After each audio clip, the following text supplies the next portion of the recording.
At the edge of a broken cliff, a man with a perfect memory faced the people he had saved. Jin Sou had restored every martial record the Murim Alliance lost. Yet the Alliance leader thanked him by ordering his death.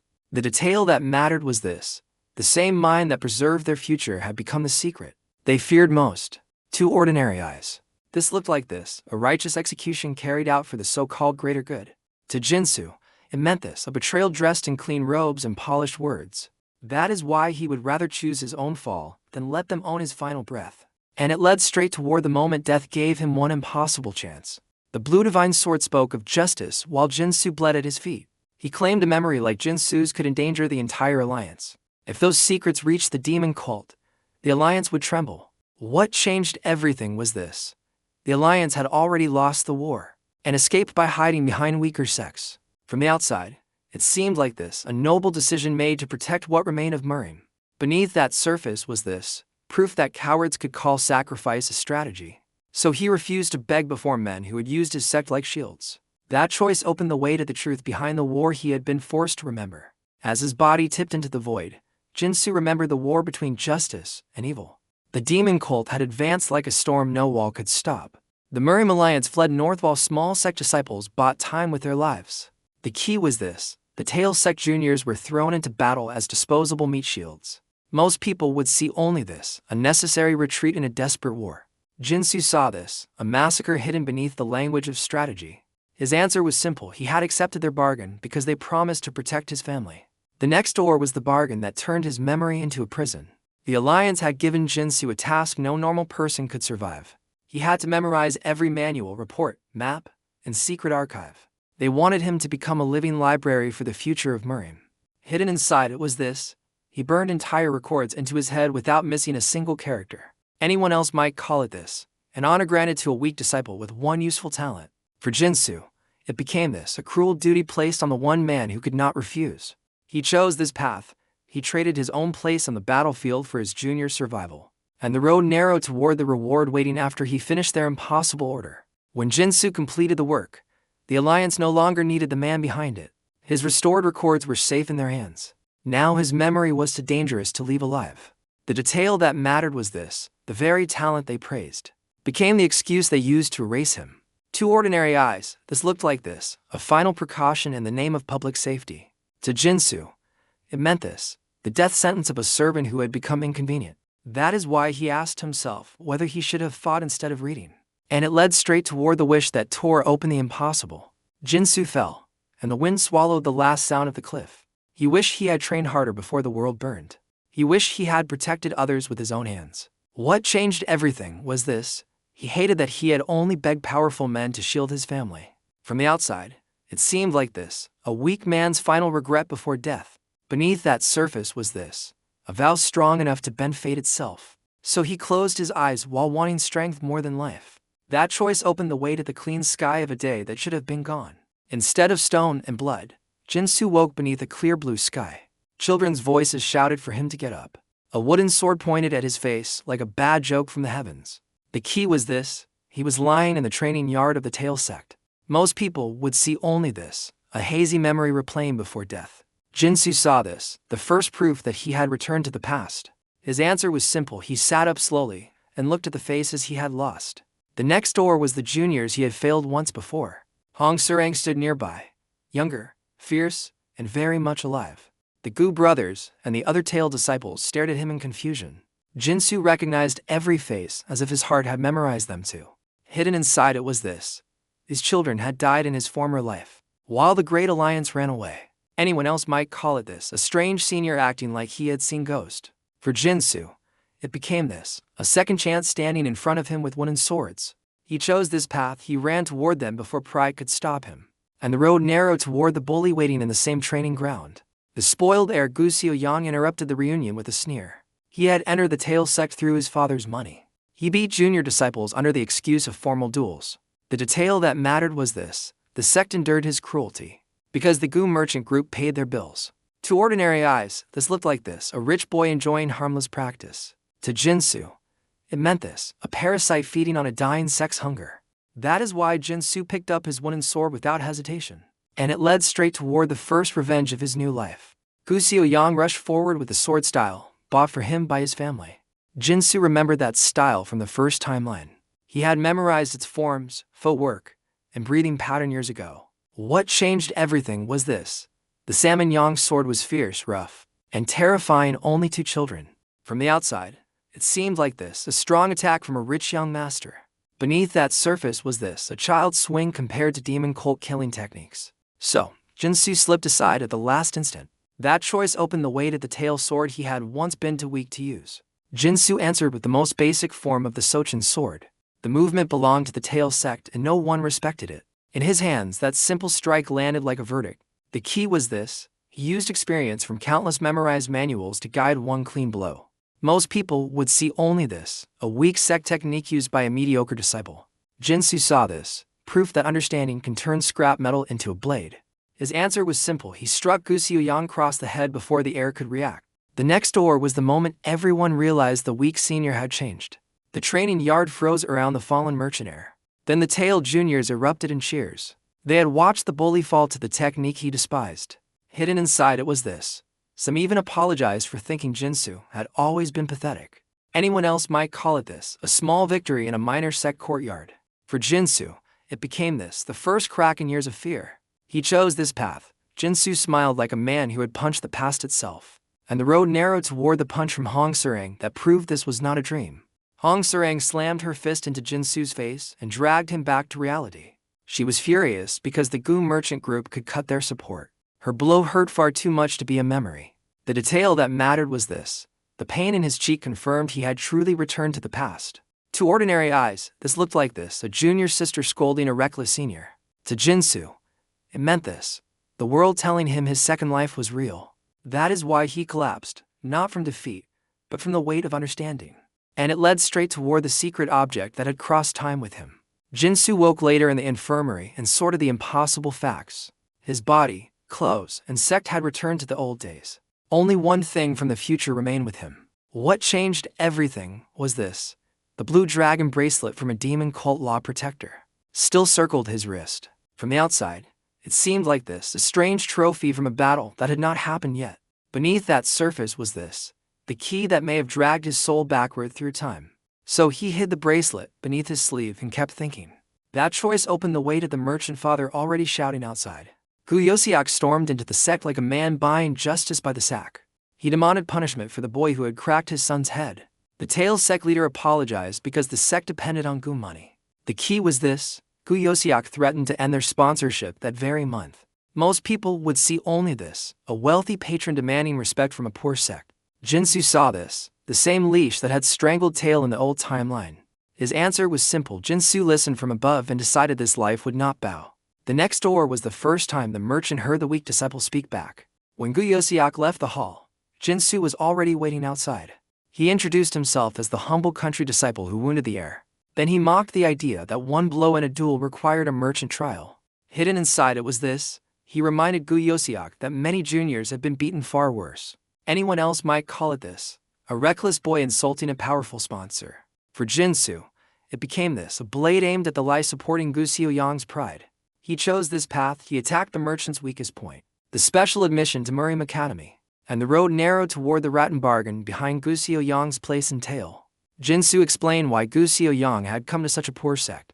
The Tail sect still belonged to the 108 recognized sects.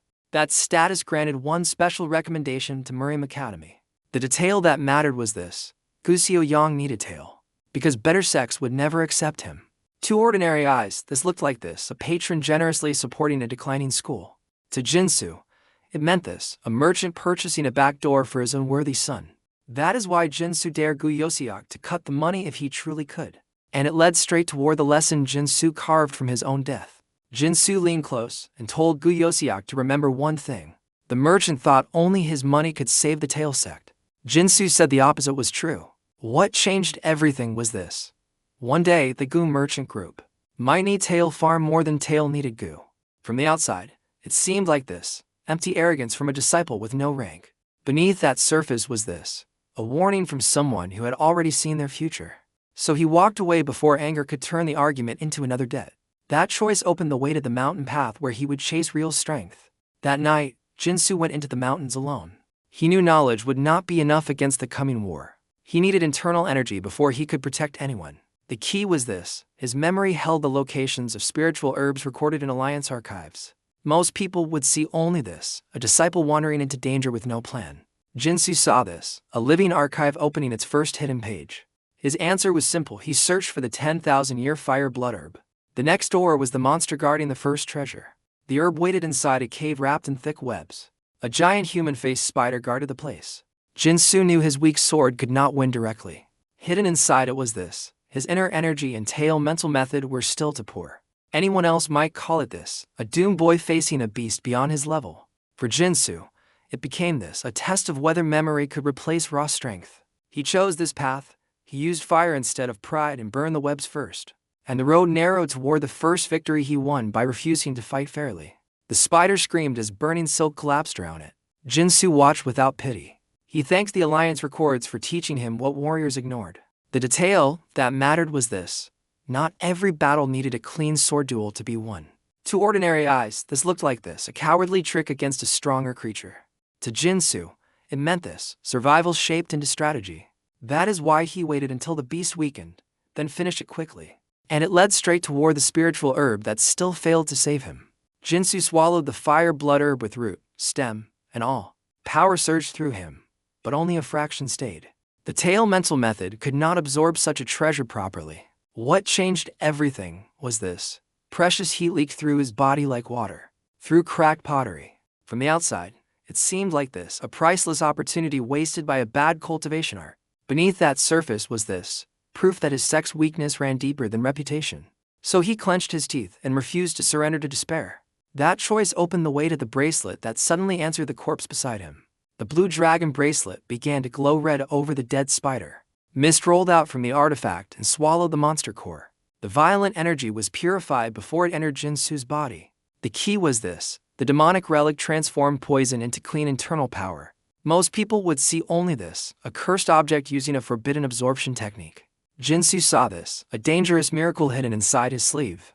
His answer was simple. He tested the new strength by shattering a rock with one punch. The next door was the secret power he could never let the Alliance see. Jin Sou understood the bracelet was both salvation and danger. It could drain living creatures and refine their vitality. To the Murim Alliance, that would look like the great soul absorption art. Hidden inside it was this: that forbidden technique could doom not only him, but the entire tail sect. Anyone else might call it this: a convenient shortcut to internal energy. For Jin Sou, it became this: a blade pointed at his own people if discovered. He chose this path. He decided to hide its power unless there was no other choice. And the road narrowed toward the spiritual pill stolen in the old timeline. Even with the herb and bracelet, Jin Sou needed more internal power. His memory turned toward the CMI pill of Manhwa. Guise Yang's father had bought that priceless pill in the previous life. The detail that mattered was this: before Guise Yang could consume it, the pill vanished without a trace. To ordinary eyes, this looked like this: a mysterious theft no one had ever solved. To Jin Sou, it meant this: a locked door Jin Sou could now open with future knowledge. That is why he entered his mental archive and began combining old records. And it led straight toward the names hidden behind the famous theft. Jin Sou reviewed travel logs, mission reports, and rumor records from memory. He traced who disappeared after the pill was stolen. He searched for martial artists whose inner energy rose too quickly afterward. What changed everything was this: the pattern pointed to a wandering soul hunter, and to swordsmen from Jianchong. From the outside, it seemed like this: guesswork stitched together from scraps. Beneath that surface was this: deduction only a human library could perform. So he prepared to rob the robbers before they could divide the prize. That choice opened the way to the trap shop at the edge of town. Before the theft, Jin Sou visited a hunter's weapon shop. He asked for traps meant to catch beasts larger than men. The old seller stared at him, as if he had heard something wrong. The key was this: Jin Sou wanted triggers sensitive enough to react to a falling hair. Most people would see only this: a strange boy asking for tools no disciple should need. Jin Sou saw this: a battlefield being built before the enemy even arrived. His answer was simple: he paid well and bought traps powerful enough to break a bear's leg. The next door was the night the CMI pill changed hands. At the merchant banquet, the soul hunter stole the CMI pill first. He fled into the forest with the precious box in his hands. He dreamed of using it to master a secret palm art. Hidden inside it was this: its plum blossom scent confirmed the pill was genuine. Anyone else might call it this: a successful thief escaping with a treasure. For Jin Sou, It became this, the first step in a theft already predicted by Jin Sou. He chose this path. The soul hunter never noticed the next predators waiting for him, and the road narrowed toward the 5 swords of Jianchong. 2 swordsmen from Jianchong killed the thief and took the pill. They congratulated themselves for an easy ambush. They believed the crime would vanish with the soul hunter's body. The detail that mattered was this: they did not know a third pair of eyes watched from the dark. 2 ordinary eyes, this looked like this, experienced martial artist cleaning up a loose end. To Jin Sou, it meant this: criminals walking into a plan built from old records. That is why Jin Sou moved only when the box opened, and it led straight toward the moment the pill left their hands. Jin Sou snatched the CMI pill and mocked the 2 swordsmen. They chased him with killing intent. He warned them to watch where they stepped. What changed everything was this: the forest floor looked natural, because every trap was hidden beneath leaves. From the outside, it seemed like this: a weak thief running from stronger fighters. Beneath that surface was this: a lure guiding wolves into iron jaws. So he kept his movements exact, stepping only where he had memorized safety. That choice opened the way to the first scream from the trapline. 1 swordsman stepped wrong, and the steel jaws crushed his leg. His scream shattered the night. The senior brother rushed to help him, furious and frightened. The key was this: Jin Sou calmly reminded them he had already warned them. Most people would see only this, a cheap trick from someone too weak to fight fairly. Jin Sou saw this, proof that battlefield preparation is also martial strength. His answer was simple: he named them as murderers who had stolen from a thief. The next door was the final layer of traps they almost solved. The 2 Jianchong swordsmen adapted faster than Jin Sou expected. They followed only the footprints he had left behind. For a moment, their solution was almost correct. Hidden inside it was this: the safe path required each step to land, without a finger's width of error. Anyone else might call it this: a clever pursuit through a trap field. For Jin Sou, it became this: a test against the one gift Jin Sou trusted most. He chose this path. He stepped outside the path and triggered the remaining mechanisms, and the road narrowed toward the memory that made the impossible path possible. Bound and bleeding, the swordsman asked how he moved through such density. Jin Sou looked down at them without pride. He said memory was the only gift the heavens had given him. The detail that mattered was this: he had remembered every trap position, as clearly as every martial manual.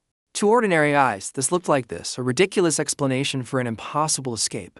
To Jin Sou, it meant this: the truth of a man built from remembering too much. That is why he ended the threat and took the pill for himself. And it led straight toward the inn where his new internal energy would awaken.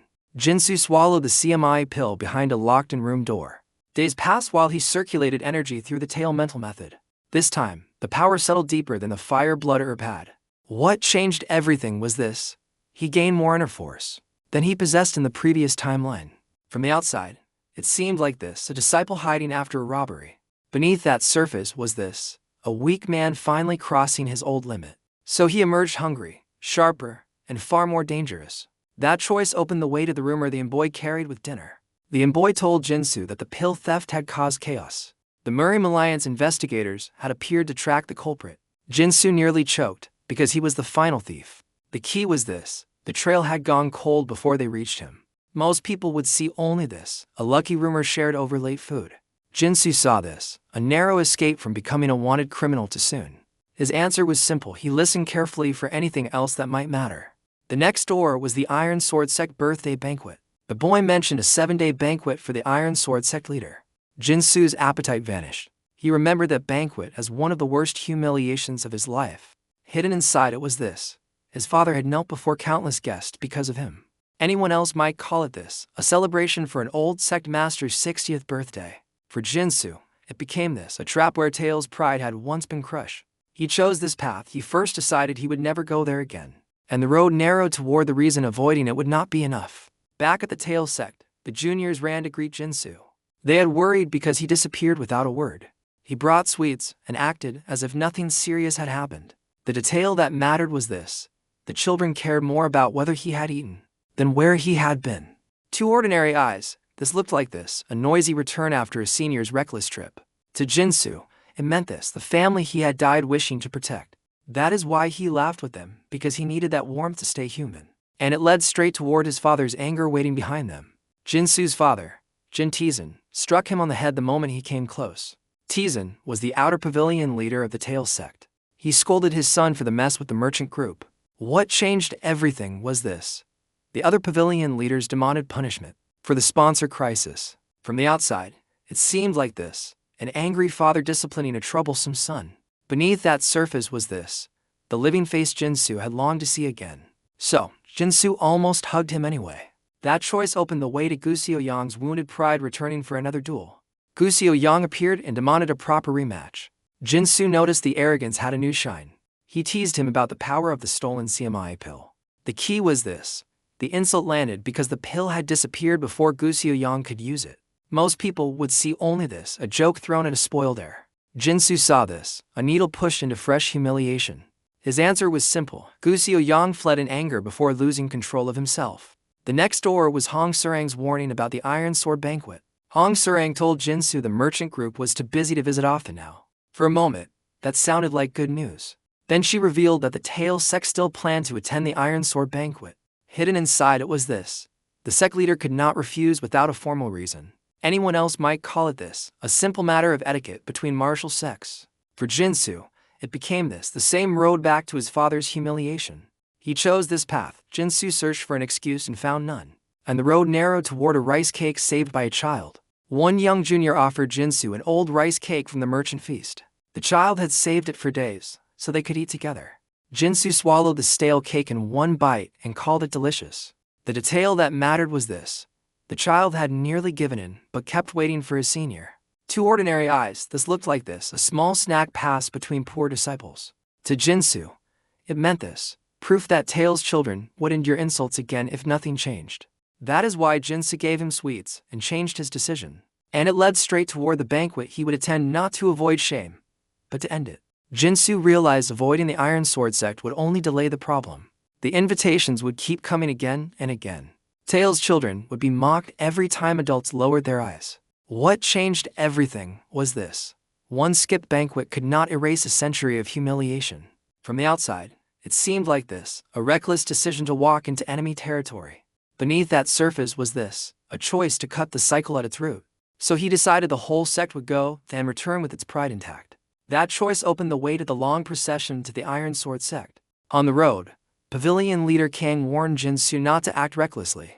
Everyone knew exactly whom the warning was meant for. Jin Sou replied that he also wanted to behave if people stopped provoking him. The key was this: his father walked nearby in unusual silence. Most people would see only this: a troublesome disciple being watched by elders. Jin Sou saw this, a son noticing fear hidden in his father's calm face. His answer was simple. He kept joking while measuring every expression around him. The next door was the arrogant fortress disciples blocking the road. A group from Seonjuk Fortress tried to cut through the waiting crowd. They claimed a companion had saved a place ahead. The tail party objected, and the strangers looked down on them instantly. Hidden inside it was this: their young master, Guise, came from a fortress with a loud reputation. Anyone else might call it this: a petty argument in a banquet line. For Jin Sou, it became this: another test of whether Tail would swallow insults in silence. He chose this path. Jin Sou stepped forward before the elders could apologize, and the road narrowed toward the insult that made the crowd hold its breath. Jin Sou asked where Seonjuk Fortress was, because he had never heard of it. The young master stiffened. Jin Sou pretended to remember and said it came from the end of nowhere. The detail that mattered was this: everyone heard the insult clearly, even if they wished they had not. To ordinary eyes, this looked like this: a cheap provocation from a minor sect disciple. To Jin Sou, it meant this: a public refusal to accept Tail's assigned place at the bottom. That is why Guise drew his sword in rage. And it led straight toward the young woman who stopped the blade. Seong Murin arrived before the sword could fall. She was the granddaughter of the Iron Sword sect leader. People called her the beautiful wolf of the Iron Sword sect. What changed everything was this: she calmly said her sect had no rule, allowing places to be reserved in line. From the outside, it seemed like this: a noble hostess correcting a guest's bad manners. Beneath that surface was this: a surprising move from a sect Jin Sou expected to oppose Tail. So she sent the fortress group to the back and apologized to Tail. That choice opened the way to her invitation into the banquet grounds. Seong Murim personally escorted the Tail sect and the Gu merchants inside. The banquet hall was larger and richer than Jin Sou remembered. White-bearded elders sat like carved mountains under hanging lanterns. The key was this: the Iron Sword sect had grown bold enough to display its ambition openly. Most people would see only this: a generous welcome for honored guests. Jin Sou saw this: a stage built to compare strength before every watching eye. His answer was simple. Jin Sou watched Murim, the leaders, in every careless glance. The next door was the strategist from the Alliance sitting among the guests. Among the honored figures was Dae So-myung, chief strategist of the Murim Alliance. Jin Sou knew that name from the future. Many believed the Alliance would have suffered less if So-myung had lived longer. Hidden inside it was this. The old scholar saw patterns other people did not even know existed. Anyone else might call it this, a dignified guest enjoying a sect banquet. For Jin Sou, it became this, a dangerous witness who could turn the whole event into politics. He chose this path. Jin Sou decided to be careful around him, and the road narrowed toward the separate banquet for rising young stars. That evening, the young disciples were invited to drink and mingle. Jin Sou refused at first, hoping to avoid the scene from his past. Then he learned Hong Serang had gone with Gu Xiaoyang. The detail that mattered was this. That was the exact gathering where the old humiliation had begun. To ordinary eyes, this looked like this, a harmless youth banquet for friendship. To Jin Sou, it meant this, a trap wrapped in music, wine, and smiling faces. That is why Jin Sou followed before Hong could stand there alone. And it led straight towards Xiang Muran, hearing his suspicion. Xiang Muran asked if Jin Sou truly believed her sect had prepared a trap. He wondered whether she was innocent or simply a brilliant actress. She was offended, but she still guided him toward the youth hall. What changed everything was this. Her reaction carried pride, curiosity, and something harder to name. From the outside, it seemed like this, a hostess angered by an accusation. Beneath that surface was this, a future ally or future obstacle still undecided. So, Jin Sou kept his thoughts guarded and moved past her. That choice opened the way to the insults already brewing inside. Inside the youth banquet, Iron Sword disciples circled tail like wolves. Gu Xiaoyang and Hong Serang were already surrounded by pressure. Xiang Moran, the sect master's grandson, carried himself like victory made flesh. The key was this. People called him the blood wolf of the Iron Sword sect. Most people would see only this, a proud prodigy defending his sect's honor. Jin Sou saw this, the same arrogant blade that once forced Jin Sou's father to kneel. His answer was simple. Jin Sou walked into the center before the provocation could mature. The next door was the challenge that dragged the past into the present. Xiang Moran insulted the Tail sect and demanded a duel. Jin Sou knew refusing would brand Tail as cowards. Accepting would repeat the disaster from his former life. Hidden inside it was this. Moran wanted a public proof that Iron Sword deserved Tail's place. Among the recognized sects, anyone else might call it this, a young prodigy's prideful quarrel. For Jin Sou, it became this, a political attack disguised as youthful heat. He chose this path. Jin Sou accepted with a smile that showed no fear, and the road narrowed toward the arena where his father arrived too late. By the next confrontation, the central training ground was packed with witnesses. Jin Tizan knelt before the Iron Sword leader. He begged forgiveness for his son's supposed sin. The detail that mattered was this. His forehead touched the floor in front of elders, guests, and the Alliance strategist. To ordinary eyes, this looked like this, a father trying to save a reckless child. To Jin Sou, it meant this, the nightmare Jin Sou had sworn never to see again. That is why Jin Sou stepped forward and told him to rise. And it led straight toward the moment the son refused his father's humiliation.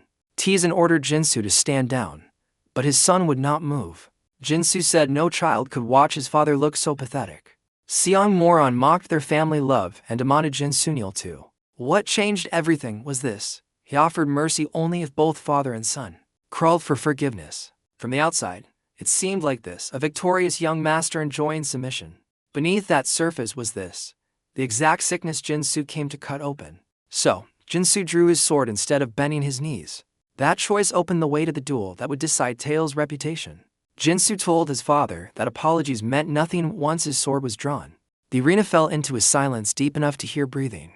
Xiang Moran smiled because he believed the duel was already won.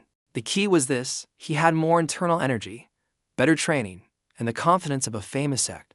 Most people would see only this, a talented wolf facing a minor sect disciple. Jin Sou saw this, a proud boy stepping into a battlefield he did not understand. His answer was simple. Jin Sou settled into the basic stance of the Sochin sword. The next door was the first exchange. Xiang Moran attacked with the polished force of the Iron Sword sect. Jin Sou read the angle before the blade finished moving. He slipped through the strike and answered with Tail's first basic form. Hidden inside it was this. The same poor technique now carried future experience inside it. Anyone else might call it this, a plain counter from an inferior style. For Jin Sou, it became this, a lifetime of memorized martial arts distilled into one clean line. He chose this path. He struck Moran hard enough to change the future. And the road narrowed toward the rage that made Moran abandon restraint. Seong Moron's face twisted when he tasted real defeat. He called Jin Sou a worm and unleashed the mountain-breaking sword.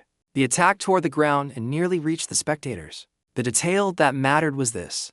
Even the crowd realized Moron was no longer treating this like a duel. To ordinary eyes, this looked like this, a prodigy using his strongest move. To Jin Sou, it meant this, a child trying to kill the truth before it embarrassed him.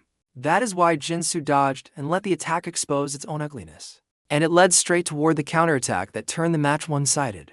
Jin Sou pressed forward while Moron swung with more anger than control. Every time Moron raised his sword, Jin Sou was already inside the gap. The supposedly weak Sochin sword struck again and again. What changed everything was this. The difference was not technique alone, but actual combat experience. From the outside, it seemed like this, a minor sect disciple somehow matching a prodigy. Beneath that surface was this, a soldier from a ruined future beating a sheltered genius. So he kept his blows sharp enough to prove skill, not cruelty. That choice opened the way to the accusation Moron used when skill could no longer save him.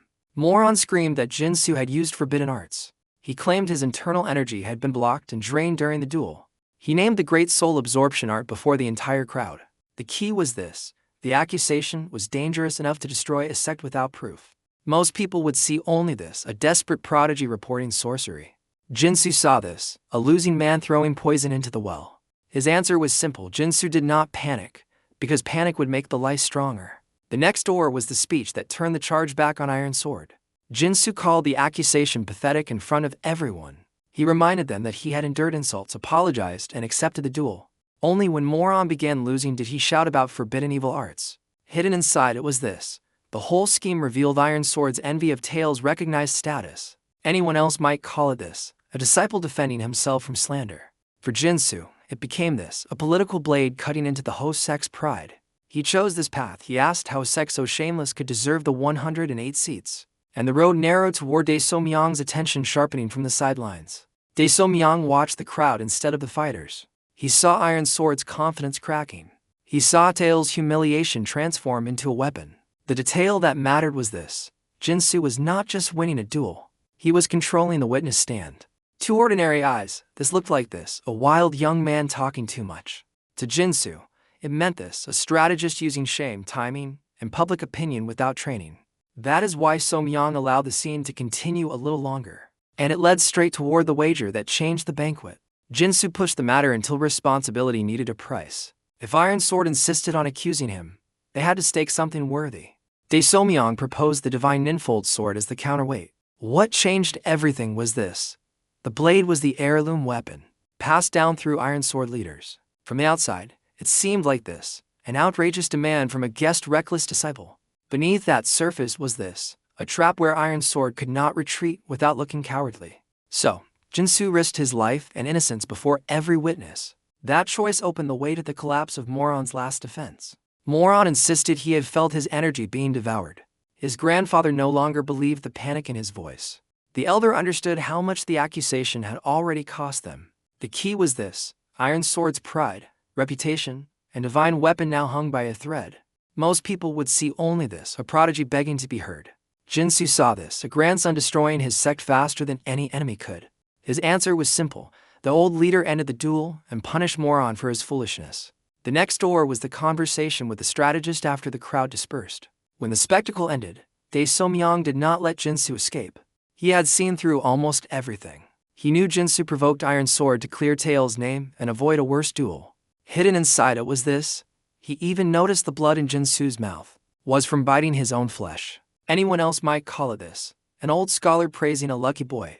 For Jin Sou, it became this, a genius recognizing a dangerous mind. He chose this path. Jin Sou tried to act clueless, but So-myung was not fooled. And the road narrowed toward the reward no one expected. So-myung asked when Jin Sou had planned it all. Jin Sou changed the subject by staring at the ninfold sword. He wondered how much such a divine weapon could sell for. The detail that mattered was this. The strategist realized the boy was brilliant and ridiculous at the same time. To ordinary eyes, this looked like this, a shameless disciple drooling over a prize. To Jin Sou, it meant this, a mind too strange to fit any normal category. That is why So-myung laughed and offered something even more valuable. And it led straight toward the Murim Academy admission token. So-myung gave Jin Sou an extra admission token to Murim Academy. That token meant Tail could send another disciple without the brutal regular exam. For the sect, it was worth more than silver, pride, or a banquet. What changed everything was this. Jin Sou understood immediately how many futures this changed. From the outside, it seemed like this, a small wooden pass from an old official. Beneath that surface was this, a doorway into the center of Murim power. So Somyeon asked Jin Sou to join the Mantong agency after graduation. That choice opened the way to Seong Muran's quieter farewell. Before Tail left, Seong Muran approached Jin Sou with a complicated expression. She had watched him humiliate her sect without hating him completely. He returned courtesy with caution. The key was this. Their words were polite, but both understood they might meet again as rivals. Most people would see only this, a respectful farewell between young martial artists. Jin Sou saw this, a thread left hanging between two changing futures. His answer was simple. Jin Sou wished they could meet with smiles next time. The next door was the return to Tail as heroes. When Jin Sou returned to the Tail sect, the children swarmed him. They asked if the rumors were true. He pretended the stories had almost frightened him to death. Hidden inside it was this. The juniors looked at him with pride instead of pity. Anyone else might call it this, a noisy welcome for a troublesome senior. For Jin Sou, it became this, the first time Tail's youngest disciples believed their sect could stand tall. He chose this path. Jin Sou let them climb around him and laugh. And the road narrowed toward the confession from a disciple who had once regretted joining. One older junior admitted he had once regretted entering Tail. People had mocked the Sochin's sword and called the sect hopeless. Now he wanted to master that same sword and make Tail proud. The detail that mattered was this. Jin Sou's fight had turned shame into ambition. To ordinary eyes, this looked like this, a boy praising his senior after a famous duel. To Jin Sou, it meant this, the rebirth of a sect spirit. That is why Jin Sou told him he would be watching. And it led straight toward the sect leader's tears. Sect leader Han Longman thanked Jin Sou with red eyes. For generations, Tail had endured Iron Sword's contempt. A child had accomplished what the adults had failed to do. What changed everything was this. The leader felt grateful and ashamed at the same time. From the outside, it seemed like this, an elder praising a talented disciple. Beneath that surface was this, a leader admitting the burden he had carried too quietly. So he wanted a celebration, but Jin Tizan reminded him they were broke. That choice opened the way to the financial problem Jin Sou still needed to solve. Jin Sou knew pride alone would not feed Tail's children. The Gu Merchant Group would not remain a reliable sponsor. Tail needed a new patron built on real gratitude, not exploitation. The key was this. His memory held one incident that could change everything. Most people would see only this, another future event waiting somewhere in Hebei. Jin Sou saw this, a chance to save a life and secure Tail's future at once. His answer was simple. He turned his attention toward the Wanga mansion. The next door was the hidden daughter in the frozen pavilion. Wang Soso lived inside a room sealed like winter. She was the only daughter of Wang Gongsun of the Wanga mansion. Her father filled her chamber with cold objects to slow her burning body. Hidden inside it was this. Doctors said she would likely die before reaching 20. Anyone else might call it this, a fragile young lady protected by wealth. For Jin Sou, it became this, a prisoner of her own constitution. He chose this path. Soso asked only to see the market once in her life. And the road narrowed toward the kidnapping that struck that same night. Before Wang Gongsun's special carriage was ready, Soso vanished. The kidnappers left only a letter. Her father ordered every guard to search and promised a huge reward. The detail that mattered was this. The entire region shook. Because the Wanga mansion's precious daughter was gone. To ordinary eyes, this looked like this, a rich family's tragedy spreading through the streets. To Jin Sou, it meant this, the incident Jin Sou had been waiting for. That is why he read the missing person notice and smiled without joy. And it led straight toward the lonely cabin outside town. Jin Sou ran toward a cabin he knew from old crime records. In the former timeline, an unidentified girl's body had been found near that place. This time, he arrived before the murder. What changed everything was this inside. The kidnappers panicked because their hostage's body burned like fire. From the outside, it seemed like this, a rescue based on coincidence. Beneath that surface was this, memory narrowing thousands of rumors into one fatal location. So he climbed onto the roof and looked through the opening. That choice opened the way to the blade that entered before the execution. A kidnapper raised his weapon over Wang Soso. Jin Sou dropped into the cabin and cut him down from behind. The other men turned to slowly. The key was this. His improved internal energy made their reactions look heavy. Most people would see only this, a masked rescuer appearing from nowhere. Jin Sou saw this, the future refusing to repeat its ugliest line. His answer was simple. He disabled the kidnappers and moved to the trembling girl.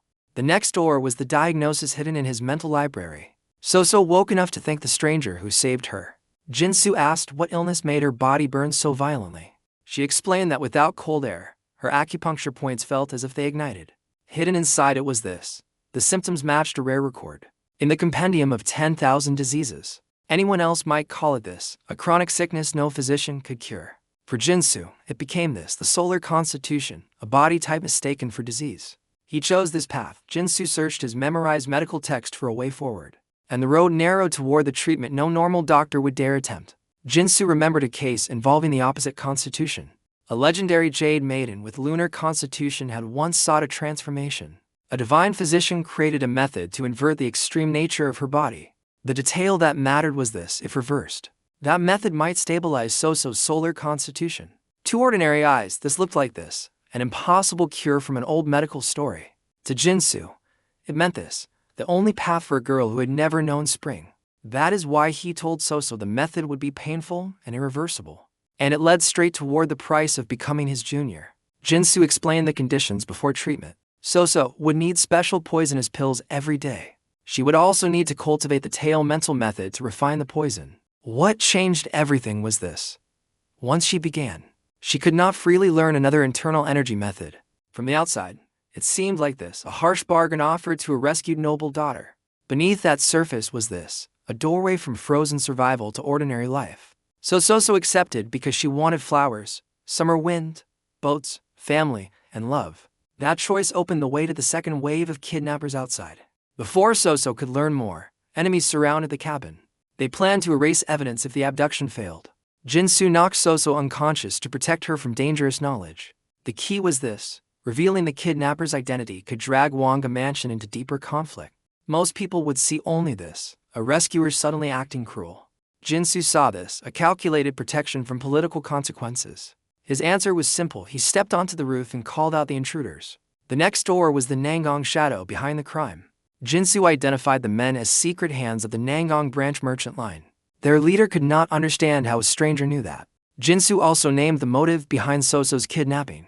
Hidden inside it was this: the branch could not defeat Wanga Mansion through trade, so they chose chaos. Anyone else might call it this, a random bandit attack on a rich girl. For Jin Soo, it became this, a clan power struggle hidden under masks.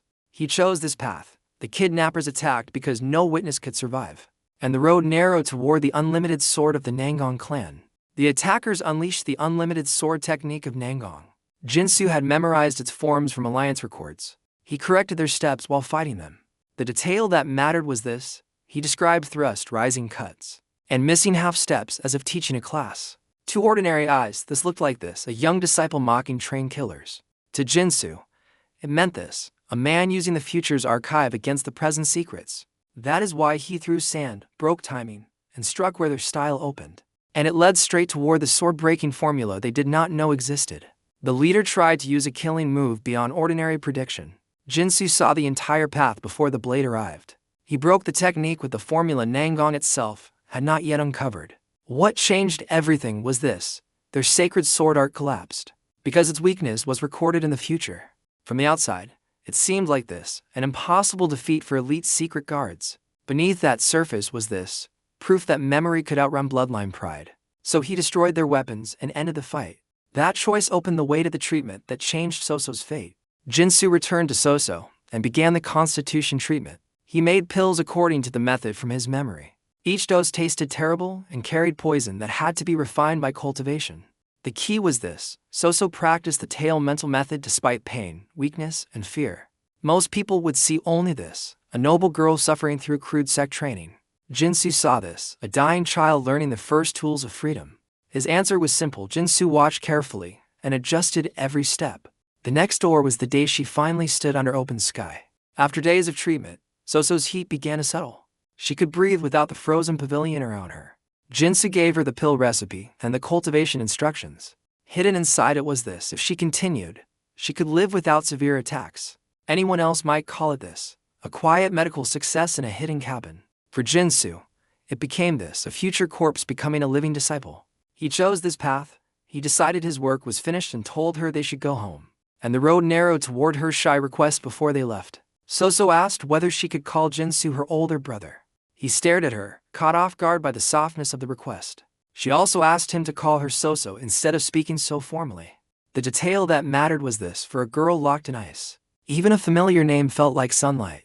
To ordinary eyes, this looked like this: a small exchange between rescuer and rescued. To Jin Soo, it meant this: the beginning of a bond neither had planned. That is why Jin Soo accepted and nearly patted her head before remembering Hong hated that. And it led straight toward the walk through spring. On the road back, So saw spring with her own eyes. She marveled at trees, flowers, and the ordinary warmth of the air. She said the frozen pavilion had always kept the windows sealed with iron plates. What changed everything was this: she had only heard about seasons from other people's words. From the outside, it seemed like this: a rescued girl walking home after danger. Beneath that surface was this: a first taste of the life she had begged to have. So she told Jin Soo she wanted to hike mountains one day. That choice opened the way to the Wanga Mansion gate. When Wanga Mansion came into view, So wanted to drag Jin Soo inside. She promised her father would reward him with wealth, food, music, and a festival. Jin Soo gently stopped at the edge of the estate. The key was this: returning with her during the kidnapping scandal could create dangerous misunderstandings. Most people would see only this: a strange refusal of a massive reward. Jin Soo saw this: a protector avoiding the very fame that could harm her. His answer was simple: he said he could only bring her this far. The next door was the answer that made the reward impossible. Jin Soo reminded So that she now called herself a real tail disciple. He said a junior sister did not need to reward her senior for helping her. She became flustered, unsure whether to argue or smile. Hidden inside it was this: his refusal protected both her dignity and Tail's future position. Anyone else might call it this: a boy walking away from fortune. For Jin Soo, it became this: a bond based on sect loyalty instead of transaction. He chose this path. He told her to take her pills, circulate her energy, and explain everything carefully. And the road narrowed toward the shout that spread through Wanga Mansion. Servants soon realized the daughter of Wanga Mansion had returned. Cries exploded through the estate. So stood alive where the old timeline had left only a hidden corpse. The detail that mattered was this: the entire household rushed toward her as if chasing a miracle. To ordinary eyes, this looked like this: a missing young lady coming home. To Jin Soo, it meant this: a future tragedy erased before it could stain the ground. That is why Jin Soo kept walking with his hands behind his head. And it led straight toward the political storm far from the mansion. Elsewhere, the Nangong direct line argued with Dae So-myung. Nangong figures demanded the admission token they believed had been promised. They were furious that someone else had received it. What changed everything was this: their clan feared internal rivals and wanted Murim Academy influence badly. From the outside, it seemed like this: a noble family debating school admission. Beneath that surface was this: another faction stepping toward Jin Soo's path. So So-myung remained quiet while weighing the consequences. That choice opened the way to the unseen pressure gathering around one small sect. Jin Soo's actions had now touched merchants, sects, clans, and the alliance. He had humiliated Goon merchants, wounded Iron Sword pride, and crossed Nangong shadows. He had also gained strength, a pill, a token, and a new junior sister. The key was this: each victory solved one problem while waking three more. Most people would see only this: a string of lucky wins by a clever disciple. Jin Soo saw this: the first movements of a man rewriting a doomed timeline. His answer was simple: he accepted that the road to Murim Academy would not be peaceful. The next door was the war still waiting in the future. The demon cult had not yet begun the war Jin Soo remembered. The alliance had not yet fled north behind weaker sects. His juniors still laughed, trained, complained, and fought over food. Hidden inside it was this: that fragile normal life was what he needed to defend. Anyone else might call it this: a second chance filled with small daily scenes. For Jin Soo, it became this: the calm before the same disaster tried to return. He chose this path. He started building strength for more than himself. And the road narrowed toward the curse of memory becoming his weapon. In his first life, Jin Soo's memory had isolated him. It forced him to carry too many records and too many deaths. In this life, that same memory pointed out herbs, thieves, flaws, and futures. The detail that mattered was this: he could read martial arts, medical texts, politics, and hidden crimes like open books. To ordinary eyes, this looked like this: a strange talent unsuited for battle. To Jin Soo, it meant this: the foundation of a new kind of warrior. That is why he decided never again to be only a warehouse for other people's ambitions. And it led straight toward the danger still wrapped around his wrist. The blue dragon bracelet remained under Jin Soo's sleeve. It could purify monster cores and strengthen his internal energy. It could also condemn him as a demon if the wrong person saw it. What changed everything was this. The power resembled one of the Alliance's forbidden arts. Too closely. From the outside, it seemed like this, a hidden cheat that made training easier. Beneath that surface was this, a secret that could burn Tail to the ground if exposed. So he treated the bracelet as a last resort, not a toy. That choice opened the way to the enemies who would search for any weakness. The Gu merchant group had been shaken, but not erased. The Iron Sword sect had lost face before the Alliance strategist. The Nangong branch had lost kidnappers and a secret plan. The key was this. None of those people were the type to forgive quietly. Most people would see only this, defeated opponents scattered across Hubei. Jin Sou saw this, embers waiting for the right wind. His answer was simple. Jin Sou counted them as future problems and kept moving. The next door was the promise he made without saying it aloud. Jin Sou looked back at the road leading away from Wangga Mansion. He thought of Hong Surang, the Gu brothers, Tizan, Soso, and the children at Tail. Every one of them had died or suffered because he had once been weak. Hidden inside it was this. This time, each name in his memory became someone he could still reach. Anyone else might call it this, a young disciple walking alone after another rescue. For Jin Sou, it became this, a guardian finally choosing his own role.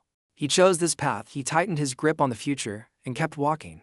And the road narrowed toward the next change he would force before the war. The world had not noticed the full danger of Jin Sou yet. To most people, he was still a troublesome disciple from a declining sect. Only a few had glimpsed the truth, and none understood all of it. The detail that mattered was this. Inside his head slept the martial inheritance of an entire age. Two ordinary eyes, this looked like this, a boy with sharp tongue, lucky timing, and rude courage. To Jin Sou, it meant this, a living archive returned from death to correct the future. That is why he would enter Murim Academy, strengthen Tail, and prepare for the demon cult. And it led straight toward the end of his first move. For now, one thing had changed beyond doubt. The weak disciple who once begged others for protection was gone. In his place stood a man who remembered every wound and every betrayal. What changed everything was this. He carried Tail's sword, the Alliance's records, a demonic relic, and a second life.